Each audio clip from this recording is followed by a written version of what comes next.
Halo, Assalamualaikum warahmatullahi wabarakatuh. Dalam video kali ini, kami akan memaparkan materi mengenai analisis cerpen pada jenjang sekolah menengah ke atas. Sebelumnya, video ini untuk memenuhi tugas akhir media pembelajaran bahasa berbasis ICT yang diampu oleh Ibu Yesi Malyani, MPD.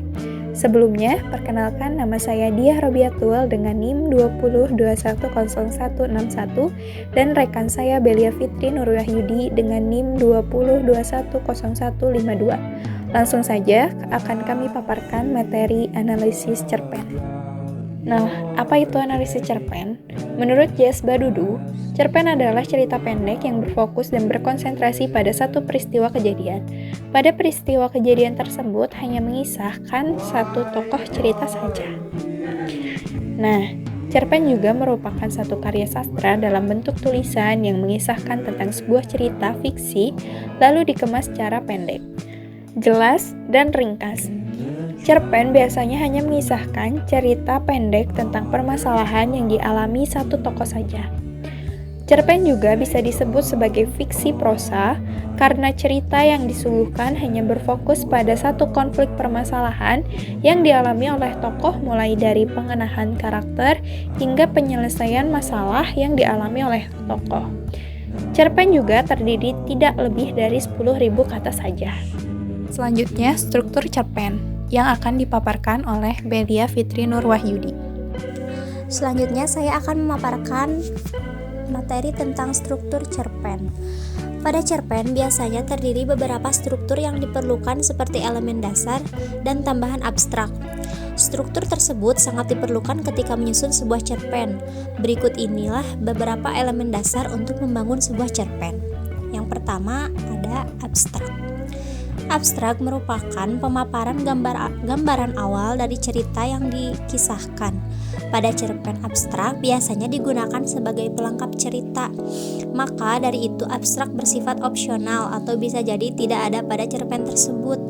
Yang kedua ada orientasi. Pada orientasi, cerpen biasanya menjelaskan tentang latar cerita seperti waktu, suasana, tempat atau lokasi yang digunakan dalam penggambaran cerita cerpen. Yang ketiga ada komplikasi. Komplikasi menjelaskan tentang struktur yang berkaitan dengan pemaparan awal suatu masalah yang dihadapi oleh tokoh. Watak dari tokoh juga dijelaskan pada bagian ini. Yang keempat ada evaluasi. Pada bagian evaluasi ini terjadi konflik masalah yang semakin memuncak. Konflik mulai menuju bagian klimaks dan mendapatkan penyelesaian atas masalah yang terjadi. Yang kelima ada resolusi. Resolusi merupakan bagian akhir permasalahan yang terjadi pada cerpen. Pada bagian ini terdapat penjelasan dari pengarang mengenai solusi permasalahan yang dialami tokoh. Yang terakhir ada koda. Koda merupakan nilai atau pesan moral yang terdapat pada sebuah cerpen yang disampaikan oleh penulis kepada para pembaca.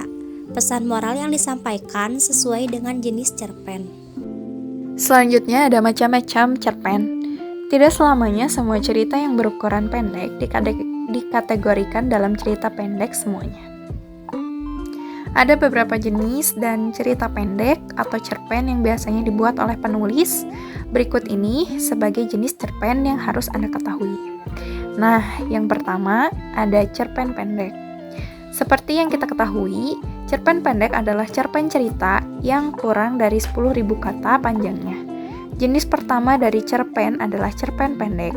Dan seperti namanya, cerita pendek yang satu ini cenderung lebih pendek daripada jenis cerita pendek lainnya.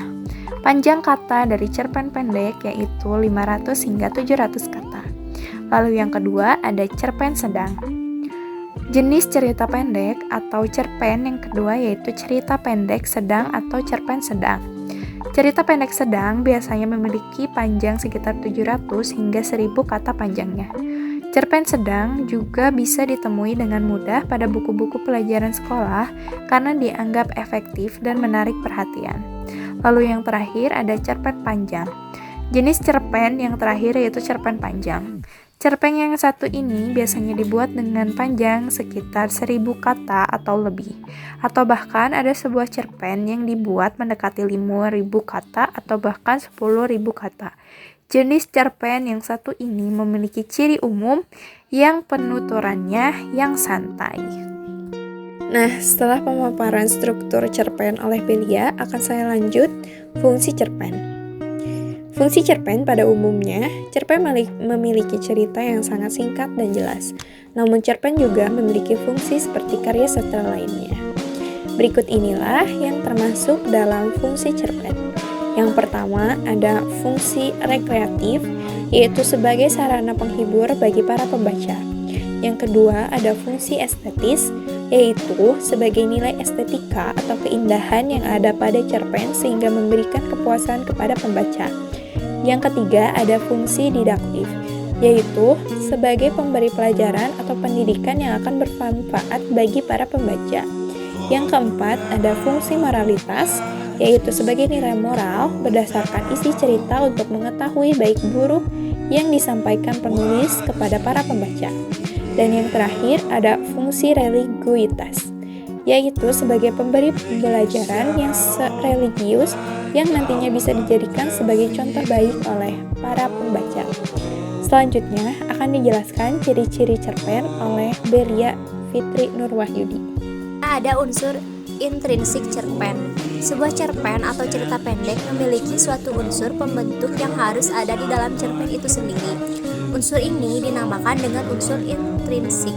Unsur intrinsik akan membangun kisah cerita yang ingin disampaikan oleh penulis. Berikut inilah beberapa unsur intrinsik. Yang pertama ada tema. Tema yaitu sebuah cerpen harus memiliki tema cerita.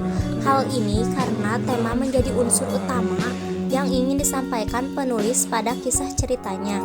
Yang kedua ada alur atau plot. Alur atau plot merupakan urutan peristiwa atau jalan cerita pada sebuah cerpen. Pada umumnya, alur pada cerpen diawali dengan perkenalan, konflik masalah, lalu penyelesaian. Namun, ada beberapa jenis alur cerita yaitu alur maju, alur mundur, dan alur campuran.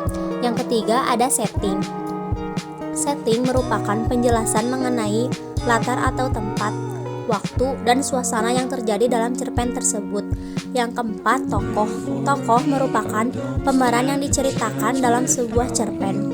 Tokoh terdiri dari pemeran utama dan pemeran pendukung. Yang kelima ada watak. Watak merupakan gambaran sifat dari para pemeran. Watak terdiri dari 3 jenis, yaitu protagonis atau watak baik, antagonis atau watak jahat, dan netral. Yang keenam, sudut pandang atau point of view. Sudut pandang merupakan cara pandang pengarang saat menceritakan kisah pada sebuah cerpen.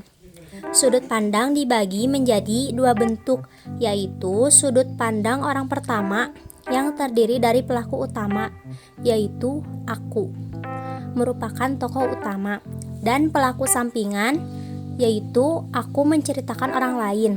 Sedangkan sudut pandang orang ketiga terdiri dari serba tahu atau dia menjadi tokoh utama, dan pengamat, dia menceritakan orang lain. Yang ketujuh, amanat. Amanat merupakan pesan moral atau pelajaran yang disampaikan oleh penulis kepada pembaca. Pesan moral yang disampaikan biasanya dalam bentuk tersirat maupun tersurat.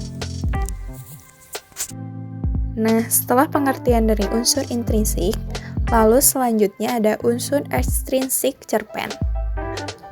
Dalam unsur ekstrinsik cerpen, pada sebuah cerpen seringkali terdapat penambahan peristiwa yang terjadi di sebuah lingkungan. Hal tersebut dinamakan dengan unsur ekstrinsik atau unsur yang berasal dari luar untuk membangun sebuah cerpen. Nah, berikut ini beberapa unsur ekstrinsik pada sebuah cerpen. Yang pertama ada terdapat latar belakang dari pengarang. Biasanya, latar belakang pada kisah cerpen berasal dari pengalaman pribadi pengarangnya. Namun, tak jarang jika pengarang mengambil cerita dari kisah orang lain. Lalu yang kedua, ada pendapat latar belakang dari masyarakat. Latar belakang dari masyarakat ini akan membantu berlangsungnya jalan cerita. Biasanya, yang mempengaruhi isi ceritanya juga. Lalu yang ketiga, ada terdapat biografi, yang memaparkan biodata, riwayat hidup, dan pengalaman secara menyeluruh dan lengkap dari pengarangnya. Lalu yang terakhir, terdapat aliran sastra yang mempengaruhi gaya bahasa yang digunakan oleh penulis saat menyampaikan ceritanya. Nah, saya akan memaparkan tentang ciri-ciri cerpen. Sebuah cerpen memiliki ciri-ciri tertentu yang khas di mana ciri-ciri ini nantinya akan digunakan sebagai pembeda dari karya sastra lainnya. Berikut inilah ciri-ciri dari cerpen. Yang pertama, pada umumnya cerpen bersifat fiktif atau berupa karangan dari penulis. Yang kedua, cerpen memiliki susunan kata yang tidak lebih dari 10.000 kata. Yang ketiga, cerpen memiliki bentuk cerita yang sangat singkat. Yang keempat, cerpen memiliki diksi atau pilihan kata yang tidak rumit sehingga mudah dipahami oleh pembaca. Yang kelima, cerpen hanya memiliki alur cerita tunggal atau satu jalan cerita saja. Yang keenam, kisah cerita pada cerpen biasanya berasal dari peristiwa dalam kehidupan sehari-hari. Yang ketujuh, karakter tokoh. Pada cerpen sangat sederhana. Yang kedelapan, di akhir bagian biasanya terdapat pesan moral yang sangat mendalam sehingga membuat pembaca ikut merasakan kisah pada cerpen tersebut. Selanjutnya ada kaidah kebahasaan cerpen. Cerpen memiliki ciri-ciri kebahasaan yang dapat dilihat melalui pemilihan gaya bahasa dan diksi yang digunakan. Pada cerpen, umumnya penulis menggunakan pendeskripsian fisik tokoh secara kuat. Hal ini akan membantu menggambarkan suasana yang tepat dan sesuai dengan ceritanya. Pada kaidah kebahasaan cerpen juga, pada cerpen juga menggunakan frasa adverbal atau kata keterangan yang membantu menunjukkan latar tempat atau waktu seperti di pagi hari, sore hari, atau di sebuah tempat pada peristiwa kejadian. Selain itu, juga harus menerapkan pembangunan kalimat langsung dan tak langsung yang berupa dialog. Cerpen juga identik dengan penggunaan kata-kata kiasan atau konotatif untuk menambahkan kesan keestetikan sehingga akan menambahkan nilai kepuasan para pembaca. Selain itu juga menggunakan kalimat informal maupun semi-formal sesuai dengan peristiwa kejadiannya. Nah, sekian dulu penjelasan video tentang analisis cerpen kali ini. Terima kasih telah menonton. Wassalamualaikum warahmatullahi wabarakatuh.